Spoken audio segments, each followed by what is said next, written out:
कल हमने आपको बताया था कि क्या क्या हम पढ़ेंगे इसमें, और आज बताने जा रहे हैं। जो पहला हमारा एक तरह से आज का क्लास होगा, तो इसमें आज हम क्या करेंगे कि पूरा का पूरा इकोनॉमी का ये हमारा पहला होगा लेक्चर एक तरह से, और इसमें पढ़ेंगे। तो सबसे पहले आपको हम दो चीज़ों में अंतर यहाँ पे बता देते हैं। एक होता है इकोनॉमिक्स जो सब्जेक्ट है एक, और दूसरा होता है इकोनॉमी। क्योंकि आपको सबसे पहले पढ़ना क्या है, ये जब तक आप नहीं जानेंगे तब तक आपको दिक्कत होने वाली है।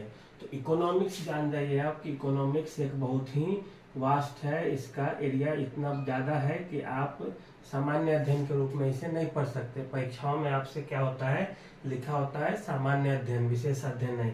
इसीलिए हम इकोनॉमिक्स कंप्लीट नहीं पढ़ेंगे। हाँ, इसका एक पार्ट, ये जो है इसका एक पार्ट है। तो हम पढ़ेंगे क्या, इकोनॉमी। इकोनॉमी का मतलब होता है अर्थव्यवस्था, और इकोनॉमिक्स का मतलब होता है अर्थशास्त्र।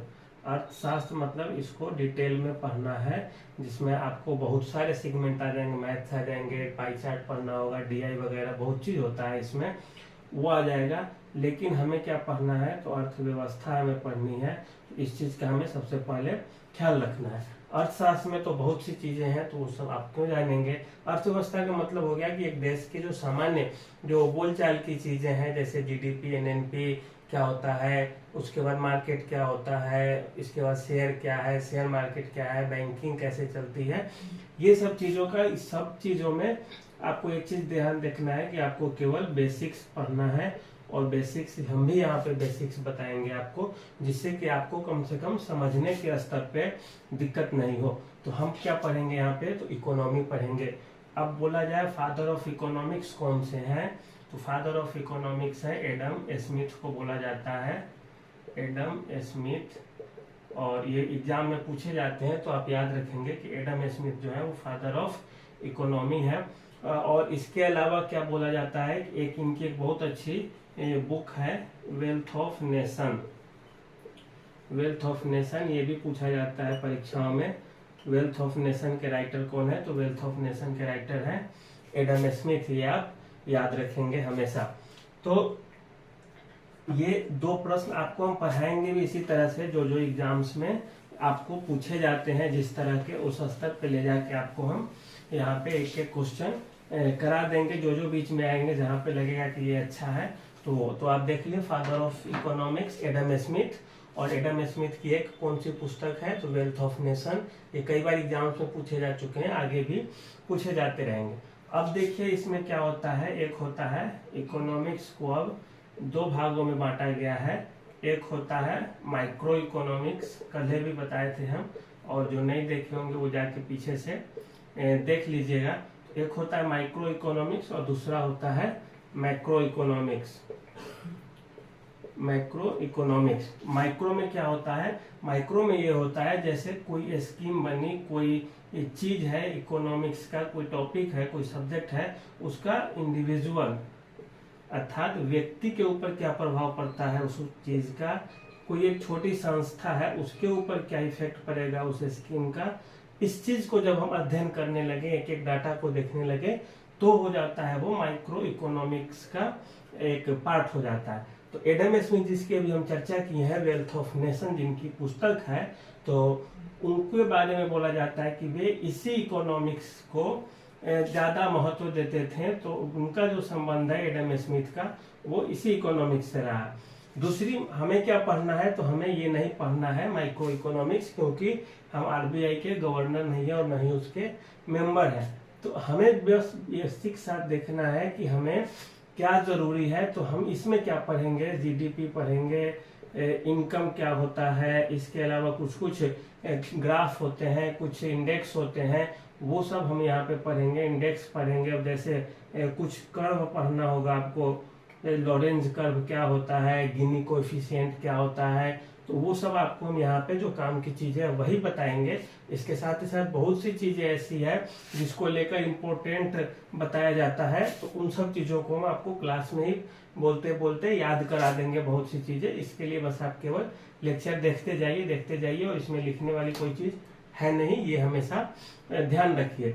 तो अभी तक हम क्या देखें, एडम स्मिथ इकोनॉमिक्स के फादर थे, उसके अलावा उनकी बुक थी वेल्थ ऑफ नेशन, वो बहुत इंपॉर्टेंट है। इसके अलावा फिर इकोनॉमिक्स को दो पार्ट में बांटा गया है, एक माइक्रो इकोनॉमिक्स और एक मैक्रो इकोनॉमिक्स। माइक्रो इकोनॉमिक्स में क्या है, तो व्यक्ति या संस्था पे किसी भी आर्थिक नीति या इकोनॉमिक पॉलिसी का क्या इफेक्ट पड़ेगा वो पढ़ते हैं। मैक्रो इकोनॉमिक्स में क्या है, जो हमारे काम की चीजें हैं, माइक्रो वाले में हम वही पढ़ेंगे। बैंकिंग क्या होता है, सर्विस सेक्टर क्या है, प्राइमरी सेक्टर क्या है, तो ये सब चीज पढ़ेंगे। प्राथमिक क्षेत्र में कौन आते हैं, द्वितीयक में कौन आते हैं, तृतीय क्षेत्रक में कौन आते हैं। अब तृतीय क्षेत्रक को भी बांट के दो और उसमें नया ऐड कर दिया गया है, तो वो सब चीज हम यहाँ पे हम पढ़ेंगे। तो इसके बाद ये तो आप जान गए माइक्रो और मैक्रो क्या होता है। और इसके बाद अब हम क्या पढ़ने जा रहे हैं कि किसी भी देश की जो इकोनॉमी है, दुनिया में इतने जो 200 से ज्यादा देश है, उसके जो इकोनॉमी है उसको हम किस आधार पे बांटते हैं। तो उसमें अब देखिए आप, जैसे इकोनॉमी है किसी भी देश की, इसको हम किन किन आधारों पे बांटते हैं। तो इनमें जो पहला होता है वह होता है नियंत्रण के आधार पे। पहला नियंत्रण अर्थात कंट्रोल के आधार पे। दूसरा जो होता है वह विकास के आधार पे, विकास का डेवलपमेंट समझ जाएंगे आप। तीसरा जो होता है वो अंतर्राष्ट्रीय संबंधों के आधार पे, अंतर्राष्ट्रीय संबंध के आधार पे, जिसे इंटरनेशनल रिलेशन भी कहा जाता है। और एक जो चौथा होता है वो आय के आधार पे, अर्थात उसके जो नागरिक हैं उनके आय का लेवल क्या है। तो अब इसके बाद क्या है, सबसे पहले हम नियंत्रण के आधार पे देखें। नियंत्रण के आधार पे अब क्या होता है, तीन तरह की अर्थव्यवस्थाएं होती है। पहली होती है पूंजीवादी अर्थव्यवस्था, जिसे कैपिटलिस्ट इकोनॉमी कहा जाता है, तो पूंजीवादी अर्थव्यवस्था। दूसरी क्या होती है, एक होती है कमांड इकोनॉमी। और तीसरी कौन होती है, तीसरी होती है मिश्रित। अब हम एक एक करके पढ़ेंगे। पूंजीवादी अर्थव्यवस्था का क्या मतलब है। पूंजीवादी अर्थव्यवस्था का है कि जो सरकार का नियंत्रण बाजार पे होगा ही नहीं। जैसे लोगों को कुछ खरीदना है, बेचना है, तो वो अपने स्तर पे सारी प्रक्रियाएं करेंगे। सरकार का बस थोड़ा बहुत उसमें कंट्रोल करने का अधिकार होगा। उसे बिजली मिल जाए, उसे पानी मिल जाए, उसे लाइसेंस मिल जाए, सुरक्षा मिले, वो तो सरकार का काम है। लेकिन ये पूंजीवादी सरकार में सारी चीजें उद्योगपति अपने अनुसार ही काम कर लेते हैं। जैसे भारत में भी बोला जाता है कई बार सरकारों को कि ये पूंजीवादी सरकार है। इसका यही मतलब है कि सरकार का नियंत्रण बहुत ज्यादा बाजार पे नहीं रहेगा, मूल्य पे भी उसका नियंत्रण नहीं रहेगा। मूल्य क्या होगा वो उद्योग वाले ही निश्चित करेंगे। और वो भी अपनी मनमानी इसलिए नहीं कर पाते इन अर्थव्यवस्थाओं में, क्योंकि फिर दूसरा उनका कंपटीटर होता है। जैसे मान लीजिए रिलायंस एक कलम बनाया और उसकी कीमत यदि वो रख देता है 50 रुपए, तो ज्यादा होगा तो टाटा भी फिर पेन बनाएगी और चाहेगी कि हमारा ज्यादा सेल हो रिलायंस से, तो वो 40 कर देगी। तो यहाँ पे प्रतिस्पर्धा उद्योगों के स्तर पे ही होता है। पूंजीवादी अर्थव्यवस्था वाले देश कौन से हैं, तो जैसे यूरोपीय जितने भी देश हैं लगभग सारे के सारे पूंजीवादी देश हैं। अमेरिका ये भी पूंजीवादी देश है। ब्रिटेन, जितने भी अमीर देश हैं दुनिया के सारे पूंजीवादी देश हैं। अब आती है हमारी पूंजीवादी अर्थव्यवस्था क्या होती है आप समझ गए, और धीरे धीरे और सब चीजें आप समझेंगे। अब आ जाती है क्या, तो कमांड इकोनॉमी।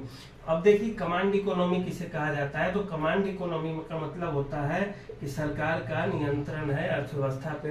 अब कमांड इकोनॉमी में भी दो तरह के होते हैं, एक होते हैं समाजवादी अर्थव्यवस्था और दूसरा होता है साम्यवादी अर्थव्यवस्था। एक होता है सोशलिस्ट और एक होता है कम्युनिस्ट। तो साम्यवादी अर्थव्यवस्था हो गया, ये कमांड इकोनॉमी, कमांड अर्थव्यवस्था के अंतर्गत दो तरह के आते हैं, एक समाजवादी और दूसरा साम्यवादी। समाजवादी में कौन है एग्जाम्पल, जैसे रूस हुआ करता है, पहले हुआ करता था, अब तो वो भी पूंजीवाद की ओर बढ़ रहा है।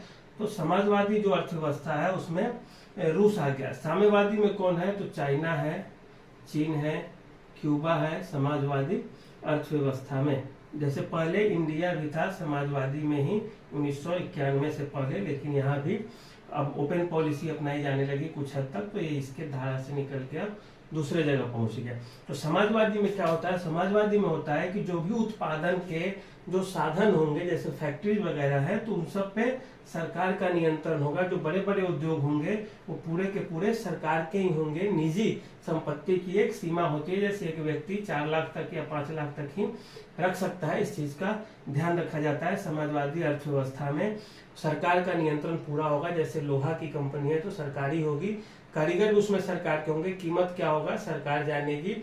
सरकार का जो इसमें उद्देश्य होता है कि मैक्सिमम लोगों की भलाई हो सके, लोगों को किसी तरह की दिक्कत ना हो, वो समाजवादी अर्थव्यवस्था में होता है। साम्यवादी में क्या है, दोनों में बहुत कम का ही अंतर है, लेकिन साम्यवादी अर्थव्यवस्था की एक ही चीज है, सरकार ही बोलेगी इस चीज का उत्पादन इसको करना है, इस चीज का उत्पादन ये करेगा। ये कंपनी चीनी का उत्पादन करेगी, ये नमक का, ये दाल का और ये चावल का। चीनी का, नमक का, दाल का जो कीमत होगी जो वो भी क्या होगी, वो सरकार ही निश्चित करेगी। हो सकता है पूरी दुनिया में 30 रुपए केजी बिक रहा हो, लेकिन हो सकता है साम्यवादी देशों में चावल को केवल और केवल 5 रुपए केजी ही बेचने की अनुमति हो।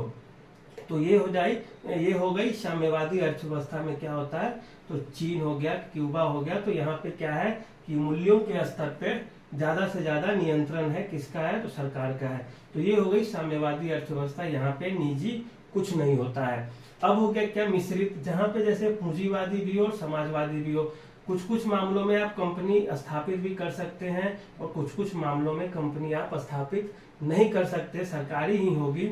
वो क्या हो जाएगा, तो मिश्रित, अर्थात दोनों पूंजीवाद और समाजवाद दोनों का जब मिलन होगा तो मिश्रित अर्थव्यवस्था हो जाएगी। और मिश्रित अर्थव्यवस्था का सबसे बढ़िया उदाहरण किसी को देखना है तो वो भारत है, जहां भारत कई सारी प्राइवेट कंपनीज भी है, लेकिन रक्षा क्षेत्र के लिए जैसे मिसाइल बनाने हैं उसके लिए कोई भी प्राइवेट कंपनी नहीं मिसाइल बना सकती। ये भारत का है। अब भारत ने ऐसा क्यों अपनाया, क्योंकि मान लिया आजादी मिली थी, किसी प्राइवेट सेक्टर को बोल दिया जाता है कि मिसाइल बना सकते हैं, और कंपनी वाला मान लिया बहुत अच्छा 100-200 मिसाइल बना लिया और कल को बोलेगा कि अब हमें नई दिल्ली पे कब्जा करना है, वो मिसाइल डाल देंगे, अगर आप नई दिल्ली खाली नहीं करती है भारत की सरकार तो हम मिसाइल से हमला करेंगे। ऐसी स्थिति में अब सरकार क्या करेगी, सरकार तो कमजोर पड़ जाएगी। इसी कारण कुछ कुछ जो उद्योग है वो सरकार अपने पास रखी और कुछ कुछ क्षेत्रों में प्राइवेट सेक्टर को भी आगे बढ़ने का मौका दे दिया गया।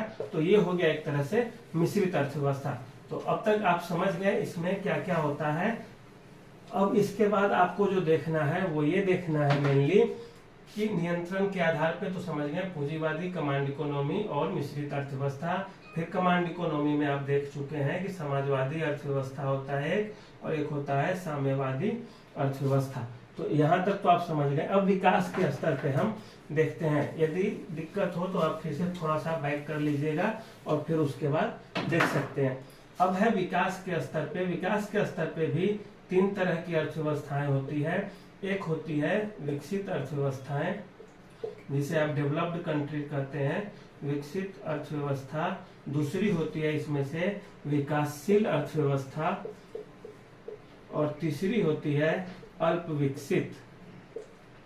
अल्प विकसित इसमें क्या होता है, जैसे कोई अमीर कंट्री है जो धनी मनी है वो तो ऑलरेडी विकास कर चुका है, तो उसे बोला जाता है कि यह विकसित अर्थव्यवस्था का है। जैसे अमेरिका हो गया, जैसे ब्रिटेन है, ये भी विकसित अर्थव्यवस्था है। जर्मनी है वो भी विकसित है, फ्रांस है वो भी विकसित है। तो ये सब विकसित अर्थव्यवस्था है जिसके पास अपने संसाधन है और उद्योगों के स्तर पे भी वे काफी आगे जा चुके हैं।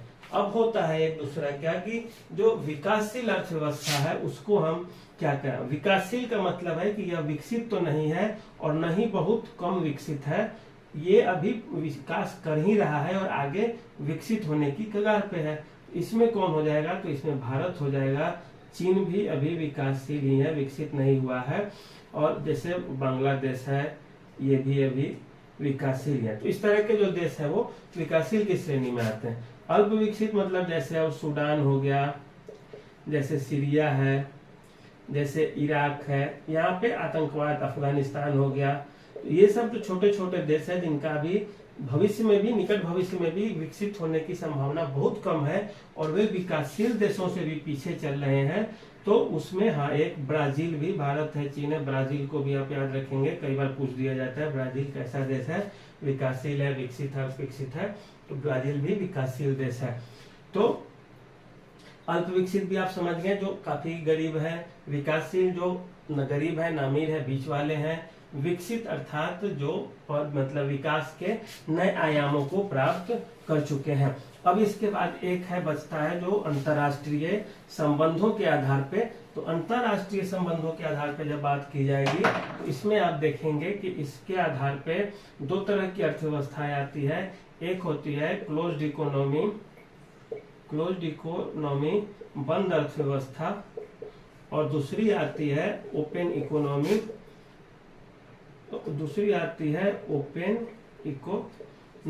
ओपन का मतलब है कि खुला अर्थव्यवस्था। अब बंद अर्थव्यवस्था का मतलब क्या है, न तो हम व्यापार करेंगे और न ही किसी को अपना सामान बेचेंगे, न तो उससे कुछ लेंगे। मतलब बंद अर्थव्यवस्था था क्लोज्ड इकोनॉमी का मीनिंग क्या होता है, ये एग्जाम में पूछे भी जाते हैं कि बंद अर्थव्यवस्था से आप क्या समझते हैं। तो बंद अर्थव्यवस्था का मतलब ही होता है कि न तो हम आयात करेंगे और न ही निर्यात करेंगे, अर्थात आयात और निर्यात के स्तर पे क्या रिजल्ट होगा, तो शून्य रिजल्ट होगा। शून्य आयात और निर्यात की स्थिति, कुछ देश बोले कि हम ना दूसरे से सामान लेंगे दूसरे देश से, ना दूसरे देश को अपना सामान देंगे, उसे बोला जाता है बंद अर्थव्यवस्था। ओपन खुला अर्थव्यवस्था क्या है, तो खुला मतलब जिसे जो मन है कर सके कोई व्यक्ति, जैसे फिनलैंड है, ये सब खुला अर्थव्यवस्था का उदाहरण है, फिनलैंड हो गया। इसके अलावा बोलिए आप सिंगापुर, ये सब क्या है, छोटे छोटे देश है और इन लोगों की इकोनॉमी चलती ही इसी आधार पे है कि कोई जो बड़े बड़े व्यापारी है, बिजनेसमैन है, वो इनके यहाँ आए, रहे, खाए पिए और यहाँ से व्यापार करे रजिस्ट्रेशन करके, कोई टैक्स नहीं, थोड़ा बहुत टैक्स लिया जाएगा क्योंकि इनकी इकोनॉमी इस पे चलती है। तो ये खुला अर्थव्यवस्था है, वहाँ के लोग कहीं से भी जाके व्यापार करें, किसी देश में जाए उससे पैसा ले दें, दूसरे देश में जाके भी व्यापार करें, इससे भी उनको कोई दिक्कत नहीं। ओपन इकोनॉमी वाले के कोई भी जैसे इंडिया का व्यक्ति यहाँ पे आसानी से पैसा लगा सकता है और ये चाहे तो इंडिया में पैसा आसानी से लगा सकते हैं। जब इस तरह का सिंडिकेट होगा तो वह ओपन इकोनॉमी का पार्ट हो जाएगा। तो देखिए बंद अर्थव्यवस्था और खुला अर्थव्यवस्था, इससे ज्यादा प्रश्न पूछे जाते हैं। बंद अर्थव्यवस्था क्या होता है, तो न तो वो देश आयात करेगा न निर्यात करेगा, शून्य आयात निर्यात होगा तो वह बंद अर्थव्यवस्था है। और खुला अर्थव्यवस्था क्या है, तो खुला मतलब बहुत सारा आयात बहुत सारा निर्यात, कोई सीमा न हो, तो वह खुला अर्थव्यवस्था है।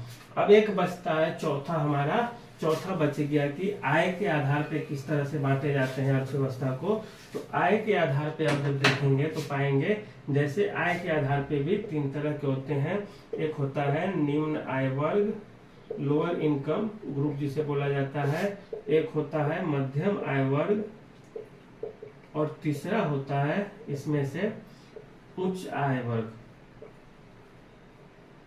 उच्च आय वर्ग।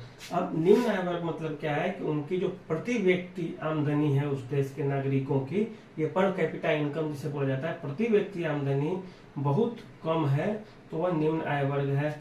अगर ठीक ठाक है, बहुत कम भी नहीं है बहुत ज्यादा भी नहीं है, तो यह मध्यम आय वर्ग में है। और बहुत ज्यादा है प्रति व्यक्ति आय, तो इसे हम बोल देंगे उच्च आय वर्ग का देश है। इस तरह के देश कौन कौन से हैं तो ये हम आपको बताएंगे धीरे धीरे, जब हमारा चौथा क्लास होगा उसमें हम ये सारी चीजें डिस्कस करेंगे। अभी आप बेसिक साथ समझ के रख लीजिए। अब इकोनॉमी के चार भागों में हम बांटते हैं, नियंत्रण के आधार पे, विकास के आधार पे, अंतर्राष्ट्रीय संबंध के आधार पे, आय के आधार पे। नियंत्रण के आधार पे अभी आप लोग पढ़े होंगे कि क्या होता है, पूंजीवादी अर्थव्यवस्था होता है, कमांड वाले देखे थे, कमांड अर्थव्यवस्था में जिसमें आप देखे थे समाजवादी अर्थव्यवस्था और साम्यवादी अर्थव्यवस्था। एक का उदाहरण रूस था और एक का उदाहरण चीन था। समाजवादी अर्थव्यवस्था की बात अगर की जाए पूरी समाजवादी अर्थव्यवस्था, तो भारत 1991 से पहले समाजवादी अर्थव्यवस्था का ही अंग था, क्योंकि यहाँ भी कई सारे कंट्रोल थे। इसके बाद इसी में हम पढ़े थे पूंजीवादी और कमांड के बाद एक मिश्रित अर्थव्यवस्था, जो भारत वर्तमान में, अगर आपसे कोई पूछे भारत की अर्थव्यवस्था किस तरह की अर्थव्यवस्था है, तो आप सीधे बोलेंगे भारत की अर्थव्यवस्था मिश्रित अर्थव्यवस्था है, मिश्रित अर्थव्यवस्था है। और मिश्रित है तो क्यों है, अगर ये भी कोई पूछे आपसे कि मिश्रित अर्थव्यवस्था क्यों है, तो आप सीधे बोलेंगे कि भारत की अर्थव्यवस्था में पूंजीवादी अर्थव्यवस्था और समाजवादी अर्थव्यवस्था दोनों के गुण पाए जाते हैं। इस कारण से भारत की जो अर्थव्यवस्था है वह मिश्रित अर्थव्यवस्था है। विकास के आधार पर आपने देख लिए विकसित, अल्पविकसित और विकासशील। तो भारत किस तरह का देश है? तो भारत एक विकासशील देश है। अभी भारत विकास के नए आयामों को छूने की कोशिश कर रहा है।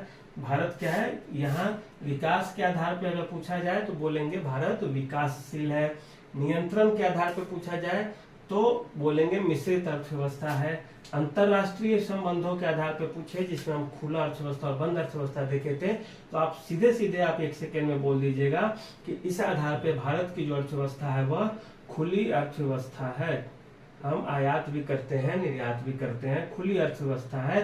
1991 से पहले हमारी जो अर्थव्यवस्था थी वो बंद अर्थव्यवस्था थी। हम न तो आयात करते थे उस तरह से और न ही निर्यात करते थे, कंट्रोल था बहुत सारा चीजें। और 1991 हम क्यों पढ़ते हैं? क्योंकि 1991 में ही भारत में LPG अर्थात उदारीकरण की नीति अपनाई गई थी, क्योंकि भारत के पास बाहर से तेल लेने के लिए, सामान लेने के लिए पैसे बचे ही नहीं थे भारत के स्टॉक में।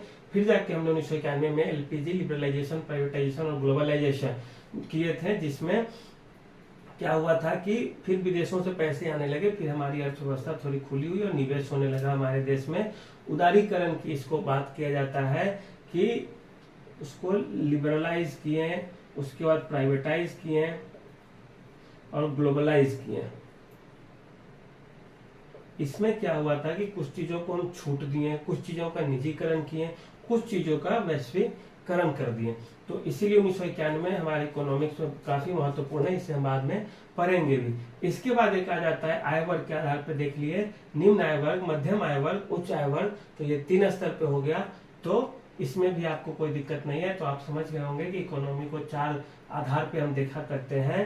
पहला होता है नियंत्रण के आधार पे, कहाँ कहाँ क्या क्या है, तो मिश्रित है या पूंजीवादी है या कमांड इकोनॉमी है। दूसरा होता है विकास के स्तर पे, अल्प विकसित है या विकसित है या विकासशील है। अंतरराष्ट्रीय संबंधों के आधार पे खुला अर्थव्यवस्था है, बंद अर्थव्यवस्था है, क्या है। और चौथा आय के आधार पे किस तरह का आय वर्ग है, निम्न आय वर्ग है, मध्यम आय वर्ग है, उच्च आय वर्ग है। इकोनॉमिक्स के फादर कौन है, पिता जिसे बोला जाता है इकोनॉमिक्स के, वो कौन है? तो एडम स्मिथ है। उनकी कौन सी पुस्तक है? तो वेल्थ ऑफ नेशन है प्रसिद्ध पुस्तक। एडम स्मिथ किस इकोनॉमिक्स के पक्षधर थे? तो वो माइक्रो इकोनॉमिक्स के पक्षधर थे। लेकिन वो हमें नहीं पढ़ना है। हमें क्या पढ़ना है ज्यादा? तो हमें पढ़ना है मैक्रो इकोनॉमिक्स, जिसकी शुरुआत हम किए हैं। तो ये हो गया हमारा छोटा सा वीडियो। फिर इसके बाद कल हम आपको बताएंगे सेक्टर क्या होते हैं इकोनॉमिक्स में। जब आपको बोला जाता है प्राथमिक क्षेत्र का विकास होगा, द्वितीय क्षेत्र का विकास होगा, उसके क्या मतलब होते हैं वो आपको हम अगले वीडियो में बताएंगे। तो आज के लिए इतना ही, धन्यवाद।